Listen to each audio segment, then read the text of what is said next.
You found the Backup Wrap-Up, your go-to podcast for all things backup, recovery, and cyber recovery.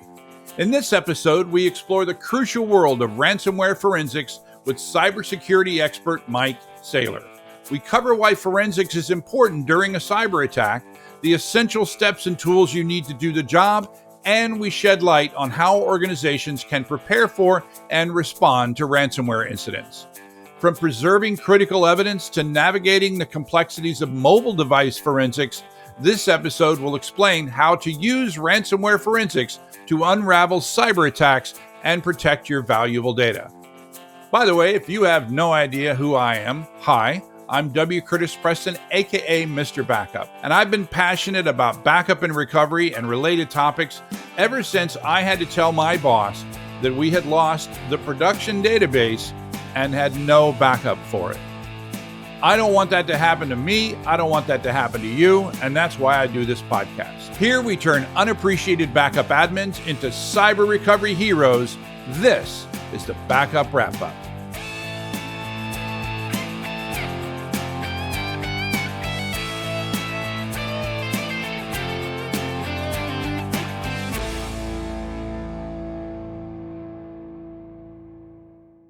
Welcome to the show.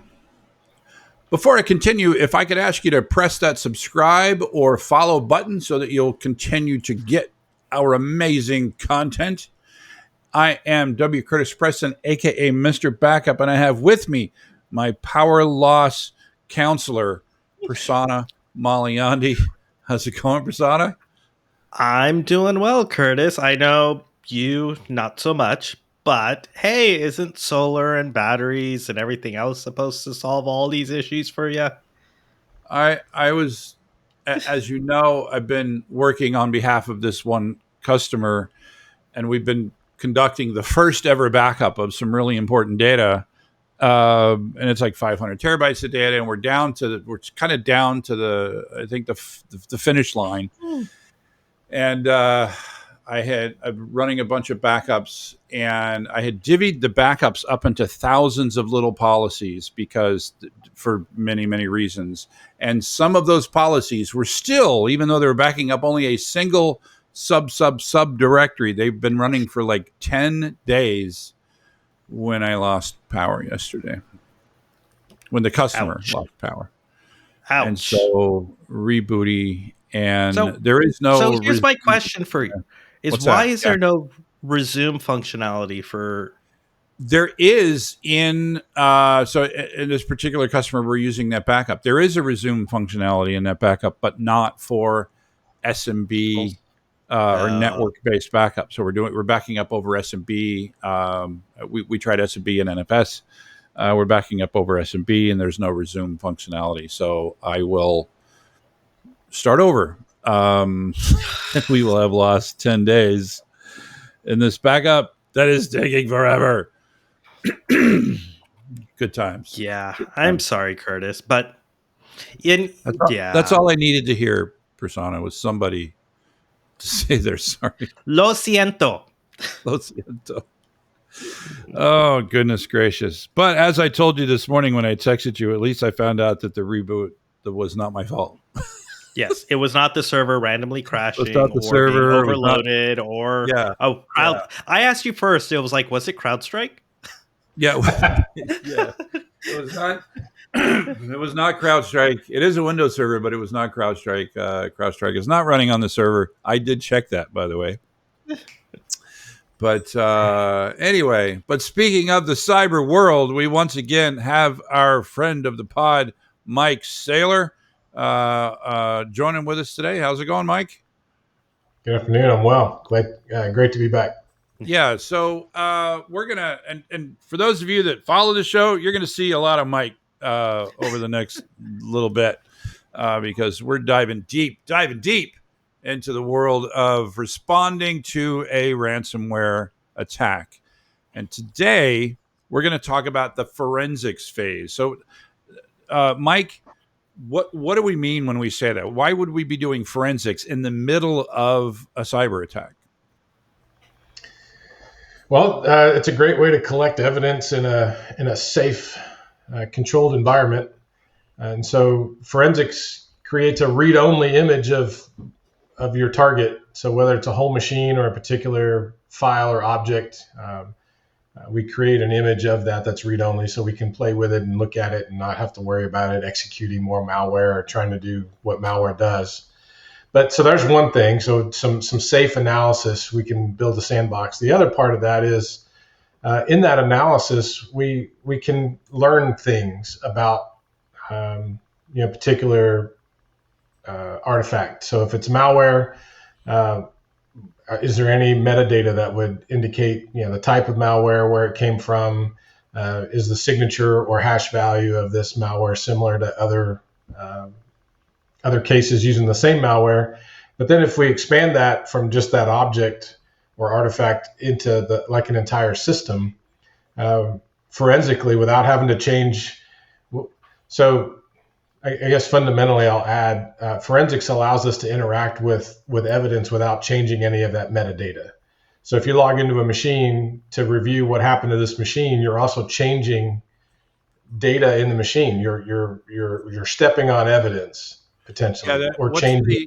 There's a thing in science, the observational effect, or for something. There's a word for that. Yep. So once you interact with it, it changes. Right. So simple observation sometimes muddies the water. So creating forensic image of whatever it is allows you to play with it and interact with it without changing the fundamental evidence or the attributes or metadata. So if a machine, as an example, since we're talking about incident response, if a machine is infected or we suggest something, or we suspect something happened, compromised, employee downloaded a bunch of data on their last day, whatever our suspicion is that led us to this machine, if we do a forensic image of that, a couple of things are important about that. One, we can review all that stuff without changing anything. So if we need to hand it over to legal counsel or it goes to court, prosecution, any of that stuff, it is in the state it was whenever that event happened. The other thing that allows us to do is determine attributes of certain activities. So if it's malware, ransomware as an example, how did it get on this machine? What did the log files say? What network was it on? Was it attached to a Wi-Fi? Where did it go? What connections did it make from this machine to other machines? There's a lot of good stuff that you're able to dig into if you have the right tools and you know where to look. So when you say forensic image, what exactly do you mean? Right? Is it just like, because I know we've talked, especially on this podcast previously, about like snapshots and backups and everything else, but that's sort of like copying the data out. Sometimes, like if you're doing an image-based copy of like a virtual machine, you get a duplicate copy of that virtual machine. Is there something different when you talk about forensic image that goes beyond just sort of taking a copy of like a virtual machine? There's a couple of things that make the term forensic imaging a little different. One, the forensic part of that term is really just the discipline, understanding how to approach and conduct a forensic imaging in that approved manner. You've got to make sure you don't change things, right? Like you were talking about previously. Well, and it's consistent. Yeah. So if it goes to court, as a forensic expert, I can say I did this the way that I've done all of them. And there's this documented formal process that's approved and known by industry and accepted in court cases and that kind of thing. So there's the discipline of forensics that lends itself to the forensic imaging term. More specifically, it's called forensic acquisition. So we're acquiring the data, and the way that we're acquiring it is through a forensically sound imaging process. Now, Another term that, and it goes back to just normal like investigative processes, is best evidence. And so, for example, if I'm working on a MacBook Pro that's got an integrated storage drive and it's encrypted, and there's just and I'm time constrained or resource constrained, or the building's on fire or whatever it is, I'm not going to be able to do a sound forensic image of that laptop. What would be better and more timely and possibly as valuable best evidence would be an iTunes backup. Let's do an iTunes backup before this building burns down and I run out of time. and that is the best evidence I had the ability to get at that moment. You mentioned snapshots or even other backups. We back in the day when we were doing a lot of email forensics, we would do two. We would do the local PST file and then the backup from the Exchange server. Yeah. So those are best evidence, one or the other. It probably falls, Mike. It probably falls in, a lot of stuff we talk about here. We talk about good, better, best, right? So good, not good is nothing, right? Good is something, right? So like said like the PST files, maybe an iTunes backup, maybe any kind of backup that would help prove the whatever it is, the thing that you're trying to prove or investigate the thing you're trying to investigate. The next level I would think would be an image of the hard drive, like a full image of the hard drive. The next level beyond that would be the full image of the hard drive plus the image of the memory at the time of the system running, right? Right. And so that discipline lends itself to your understanding as a forensics expert of how to approach this situation. If the computer's on, I can do a memory dump of that. If it's not on, well, it's not even probable unless the virtual, the drive stored drive cache. But also understanding the fundamentals of the device your target is. I mean, can I take the hard drive out of this? Is it SD? Is it mechanical? Is it flash? Is it integrated? All those things are important. One thing I'll just add real quick to best evidence, it's also, and I alluded to this in my example of the house on fire, what have you, but it's also logistics. Mm-hmm. So if the case is in Europe, the likelihood that we're going to timely be able to get a forensic image of that device is pretty limited. I've either got to send somebody there or they've got to ship it to me. Mm-hmm. And in both cases, you've got some logistics. So if it's a virtual environment, just take a snapshot, upload it to a cloud, make it available to me. I can pull it down or work on it. And so those are also acceptable alternatives. And don't those snapshots in a virtual environment, that they usually contain the memory image, right? I think from the virtual environment, they typically do. Realm, yeah. So as you're describing all of this, Mike, I was just thinking, this is something that's like way outside the scope of like what a normal IT person does, right? Just even thinking about like, how do I even approach this? Maybe you might get some of this from like a security person, but just like an IT generalist probably isn't thinking about things in this way, right? They're probably thinking about, how do I quickly recover my machine if it was down? Right? How do I get people back up and running? Not necessarily, how do I preserve evidence to figure out what went on? Yep. And it's, I've seen it implemented just as normal standard operating procedure in some environments where every employee that leaves, they do an image of that laptop so that they can preserve that. Then they rebuild the machine and put it out, redistribute it so that that's for IT to become more efficient. So they don't have this laptop on a shelf somewhere for some 30, 45 days until management decides they don't need anything. The day that they separate, they get that laptop back, they image it, takes a couple of hours. They're then able to rebuild it. So by the end of the same day, they're able to redistribute that image or that laptop and then preserve that image on a server somewhere in case it's needed in the future. Yeah, it's a very different, like you said, Prasan, it's a very different discipline than backup and recovery, even though it's kind of a backup. It's just a backup done for a very different purpose. It's just like archive. Archive is kind of like a backup, but done for a very different purpose, right? This is kind of like an archive because you're basically making a one-time copy of the drive for the purposes of other things. You're not doing it generally. You're not doing it the departing employee defense thing, Mike, maybe one of those where there's dual purposes. You may need that image later because you accuse the employee of doing something. You may need that image later when you find out, oh crap, when Curtis left, he was the only guy working on the Umpty Squad project, and it's only on his laptop. Well, first off, that was an IT fail, but that may be a reason to use your forensic image for something else. But in this case, primarily what we're talking about, right, is we're in the midst of a cyber attack. We're going to get, I like your term best evidence. We're going to get the best copy that we can of the environment that we believe is subject to this attack, so that we can use that for multiple purposes.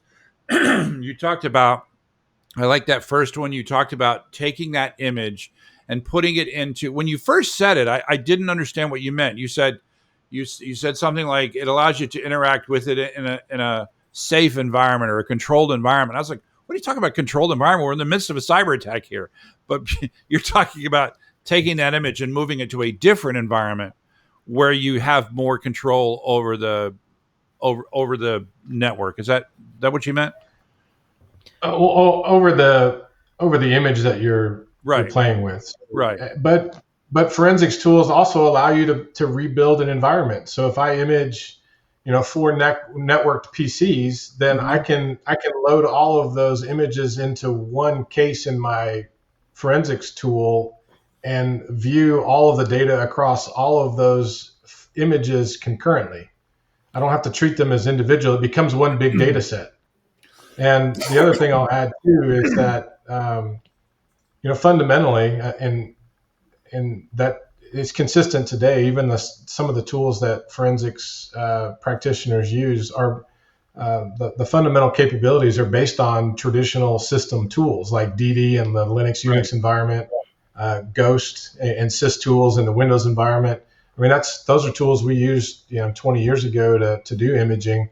And then today, a lot of the forensics imaging tools, some of them are available free because they want you to then use their expensive analysis tool. But to your point about the normal IT or ops person not being familiar with forensics, I think they are, again, to your comment about from a backup perspective or cloning or imaging. I built a laptop and this is the way I want all my laptops to be. So I made this golden image that then I'm going to apply on every laptop we build and distribute. Same principle and some of the same fundamental tools. I like the comment that you talked about, and you reminded me, because when you make that forensic image, with some exceptions, that image is really just an image of a hard drive that can be mounted and accessed without actually running the operating system of that hard drive. So if you can get, obviously if it's encrypted, if it, there's some scenarios where this doesn't work. But in many cases, you're talking about putting those forensic images into a case in a forensic, what would you call it? A discovery tool? What would you call it? Forensic analysis? Forensic, right? Processing and analysis are the next couple of pages. Yep. And you can interact with those images and you can look at the files that are on those images without actually doing further risk by actually running those images as a machine. Or I think in addition, you could also, like Mike was saying, you could run those images if you wanted to, say, for instance, understand the interactions between those 4 network PCs that Mike was talking about in a safe manner, right? Yeah, you can. I'm just saying you don't have to necessarily, depending on what you're, and it didn't trying to accomplish. It didn't occur to me until he was talking about putting them in a case in that analysis tool. And so imagine as an IT ops person, you've got an issue with a workstation and you've got to go and interact with this, but be careful not to change anything while you're also searching for whatever it might be, a hash value, reviewing logs to determine what happened in a period of time, and then correlating those log entries to, well, all right, so the log says this happened. Now let me go look in all the file structure and do some, PowerShell or whatever searches you're going to do to see what correlates to that log entry. Imagine how much time that would take you. Right. Now with forensics, I'm just going to image the whole machine. And one thing I'll make clear too, there are different types of forensic imaging. There is whole disk imaging, and then there's targeted imaging. So maybe, and this is important in like cloud and multi-tenant environments where I just want one VM or one piece of the VM because that's what my my warrant allows me, or the scope of my investigation allows me. I can't go outside of that, or shouldn't. But if I do a bit for bit, first bit to last bit physical image of a drive or of a device, the next step in forensics, the forensics process, is processing. It's also called indexing. So I'm using my forensic software to analyze every bit of data from start to finish, even the empty space, and it indexes that it creates an index. So for example, in my forensics tool, if I'm looking for the occurrence of the word apple, as I type the word apple, my results automatically in real time update. So when I type the letter A, I've got 7 million results. And as I finish typing that word, it tells me specific to Apple, not just how many occurrences, but where in the entire data set. I could have one computer, I could have 100. As long as they're part of the same case, it will give me results across all of the different data sets that I selected that query to hit.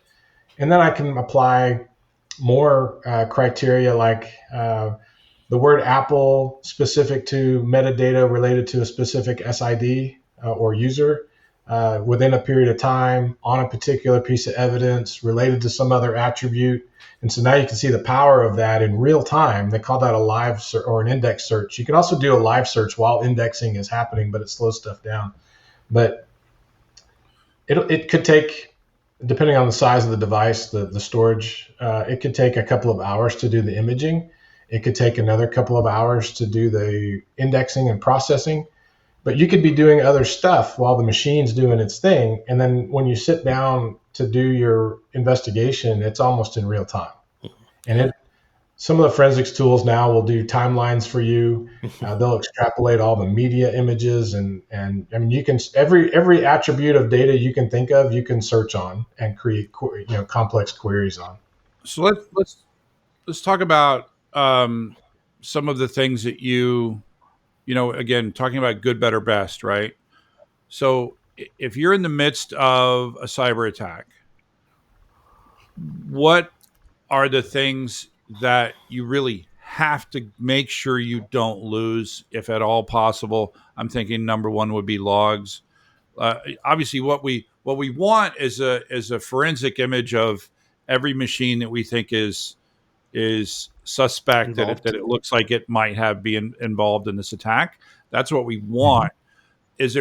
Is there things that we should grab, like logs, like the first thing that we grab to make sure that we get that? Is there stuff like that besides the logs? Certainly, and it may change from situation to situation, but preserving logs is paramount because, one, as you guys probably know, a lot of environments don't have good log settings, so they're overwritten, usually based on volume, not by age. And so in a cyber attack, you can imagine the volume of logs is going to go up exponentially. So the likelihood that the initialization of that attack, the logs related to that, are preserved is small if you don't catch it and preserve those logs timely. And we want every log. We want firewall, router, switch, NAS, everything you can think of, from external to from your perimeter all the way into these potentially compromised machines. We want all those logs, even Exchange or Office 365, all that stuff. Just you need a log preservation archiving SOP that just says, when bad stuff happens, here's everything we need to preserve and where we're going to put it, which is also something to think about, because if your network's compromised and you're going to consolidate all these logs into a network location, well, bad guys could I'll just wait till they're done and delete all of that. Thanks for putting everything all in one place. Now let me blow that easy for me. Bad guys are lazy, I'm telling you. But then also, depending on, like, there was a big credit union hack compromise recently, and it was determined that the source of that attack came from a mobile phone.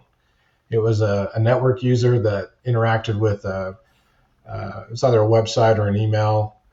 It was no-click malware that infected the phone, and then because the phone was on the production network, it was able to spread. Who would have thought to go back and get an image of that phone or that tablet? So it does. There are some nuances based on what the situation is, but fundamentally, you're right, Curtis.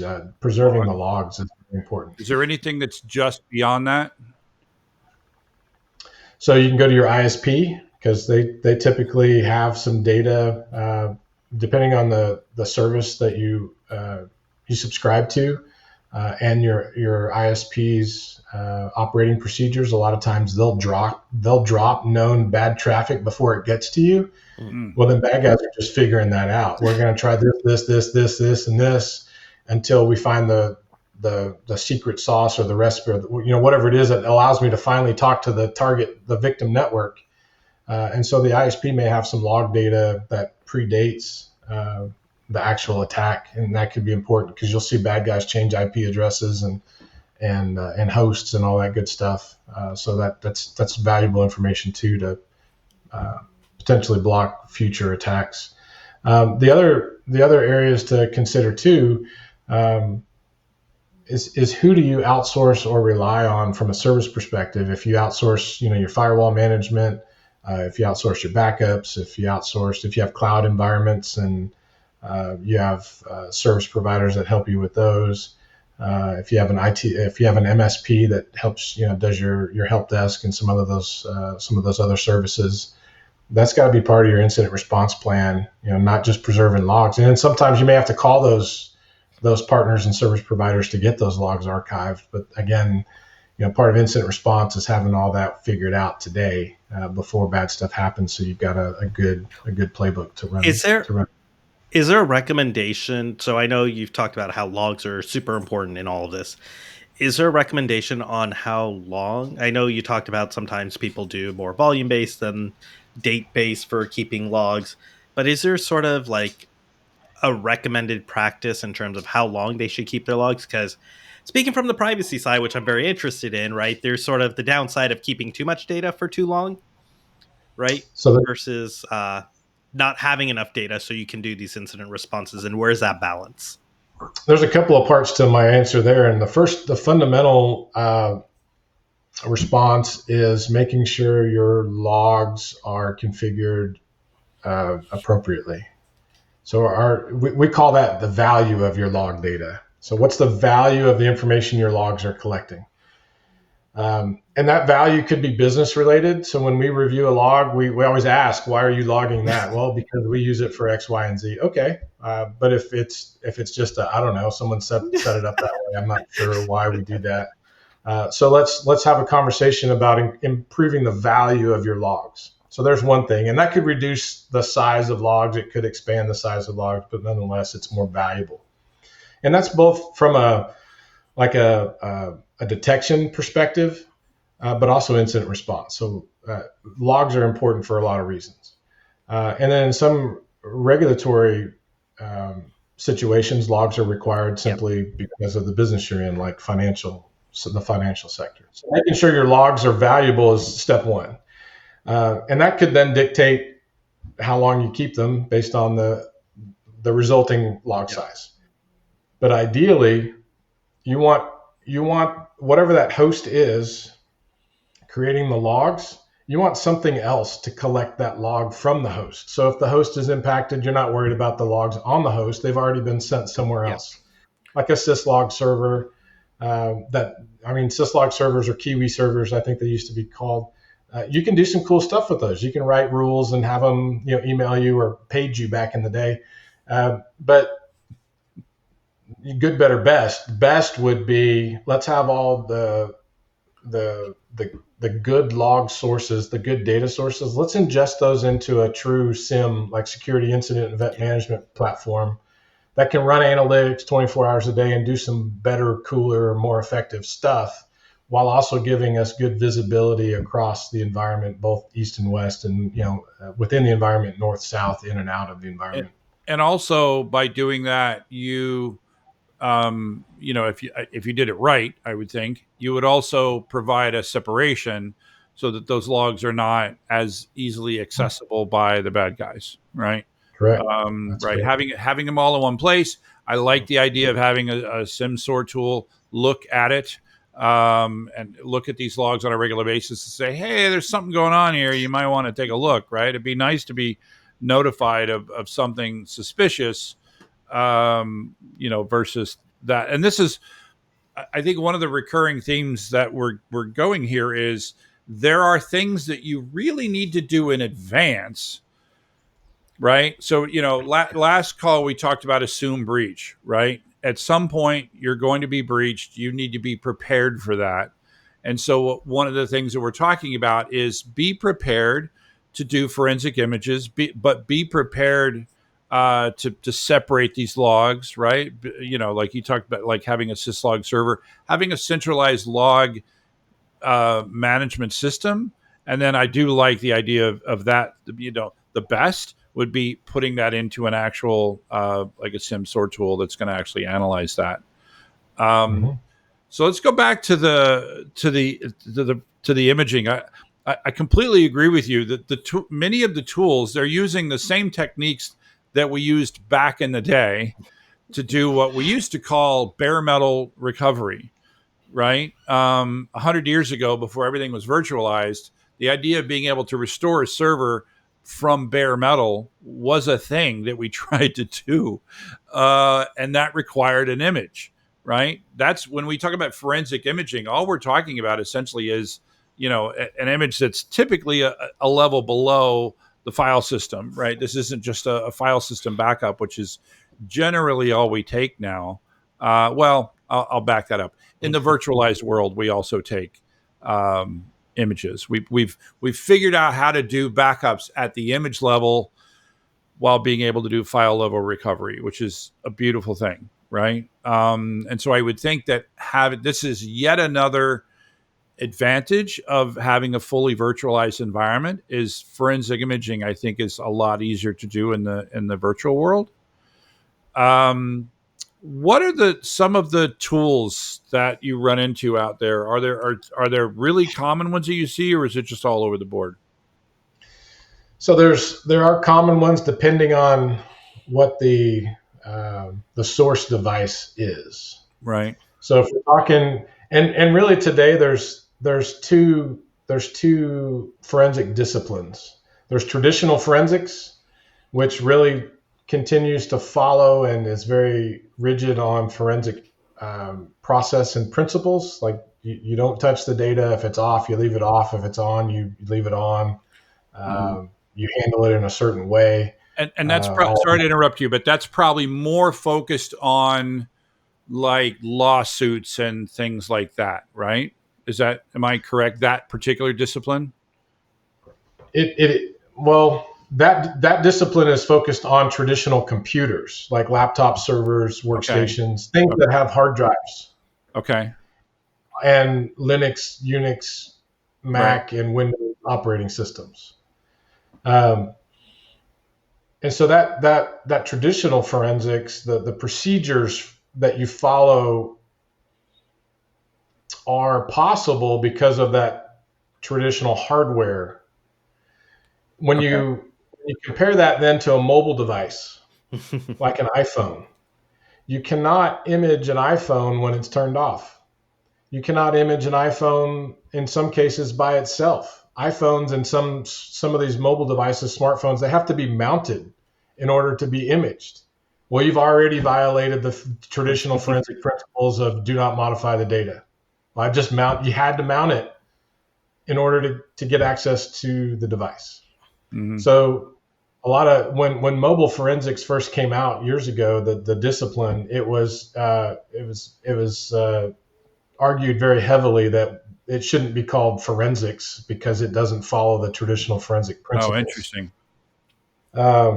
However, going back to best evidence, when mobile data made its way to court and opposing counsel started to argue, well, it didn't follow forensics principles, we were able then to fall back to, well, best evidence. This is the only way to get data out of this phone. And so what you do to make up the difference is good note taking. I did this on this date time. So when you see that in the mobile device evidence, you know that was me, and I was diligent in taking those notes. So to answer your question, traditional forensics has its own tool set. And there are industry leaders. Access Data, I can't remember the name of their company. It was just acquired maybe in the last year or two. But Access Data was the name of the company, and the product was called Forensics Toolkit, or FTK. Mm-hmm.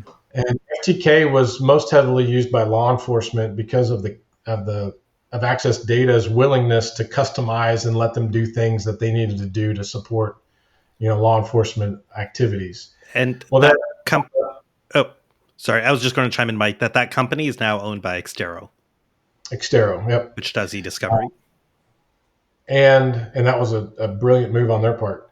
The other competitor is Guidance Software, and they make their own forensics tools. And interestingly enough, Guidance Software is most heavily used by law firms and legal specializations.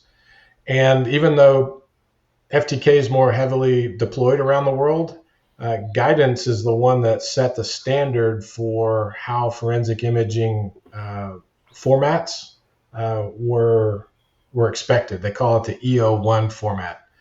And Guidance Software's tool is called ENCASE, ENCASE. And so ENCASE, and that's where the E comes from in the file extension EO1. But most forensic software today, the imagers, you've got the option to select what format you want your image in. It could be DD, it could be RAW, it could be EO1. And then on the flip side of that, so I could make an image with FTK and not have a problem importing and analyzing that image in ENCASE as an example, or vice versa. So that's traditional. Well, then you get to mobile forensics, and the field of vendors and tools out there just blew up. There's Black Bag and Oxygen and Parabin and Cellebrite, which you probably hear a lot. Yeah. As far as getting into stuff, and they're probably on the leading edge of mobile forensics. They're always able to do whatever the next best thing is, and all of these things. Now, traditional forensics, the pricing is pretty similar. The licensing models are pretty similar. When you get into mobile forensics, it can be very specific. Like, I just want a tool that extracts all the chat messages and media. That's all I want. Very low cost, but that's all it does. Then you've got tools that, like Cellebrite, that run the gamut, and they have access to every phone all the way back to the car phones of the 80s, and other stuff. Like, I need data out of a Nest thermostat or a wireless microwave. The scope and capabilities vary widely, as well as the price and licensing. Yeah, I know my employer uses Cellebrite quite a bit when grabbing images from phones. And you can get trained and certified in all of those tools, like Parabin and Cellebrite, certified in that thing. But much like other disciplines in IT, you kind of become a one-trick pony. Like, that's all I can do. And the same with traditional forensics. They have certifications for that. But to become a general forensics practitioner, man, it's like a lot of different like trades type job. You've got to live it for a period of time to really understand. So basically, people like me who get all their knowledge from YouTube will not succeed in doing forensics. You might succeed, but you might have trouble if you're in some sort of court of law, right? There is not a YouTube video long enough to give you the exposure you need for just one forensics case. So it sounds like, like the other things we've been talking about, this is yet another discipline where if you're in the midst of the fire, this is why, going back to the previous episode, you need to, in advance of the fire, get a relationship with a company, perhaps via your cyber insurance carrier. Get a relationship with a company that does know this stuff cold, so that they know what they need to take an image of, they know how to take that image, and they know how to do it in such a way that they get the evidence that they need without changing the evidence, and they also know how to manipulate and look at that evidence without, making the fire worse. Does that sound like a good summary there? It does. And if I could add one more thing that would just enhance the value of everything you just said, is every organization needs to sit through what's called a business impact analysis and figure out where all those key critical, secret sauce jewels of the company are, so that when something bad happens, we know what the bad guys are probably after, or at least we know the specifics around all that stuff, so that we're not having to figure it out on your worst day. And then I think there are a couple of things that organizations can document as far as like good first steps in helping preserve evidence in an incident response. Preserving logs are critical, but being trained on some forensic acquisition tools like the FTK Imager, which is free, and having maybe a small inventory of extra drives that you can preserve evidence to. That stuff, you can write a procedure, and it's no different than like a backup or recovery procedure. It's just do these things, and maybe there might be some decision trees here and there, but I've written several like incident response forensics kit procedures and toolkits for clients around the world, so that they can preserve that evidence before it takes me to get there. The last thing you want, right, Mike, based on what you said, is like an IT person freaking out that this has hit and being like, oh, I just need to recover my machines, and going and formatting the drives and then just starting over, right? Yeah. That's like literally the last thing that you want. Yeah, that's right, because now you don't know how it happened. So I like what you're talking about, Mike. There's nothing wrong with learning some of that stuff, learning what you can do to support a forensic team that's coming in.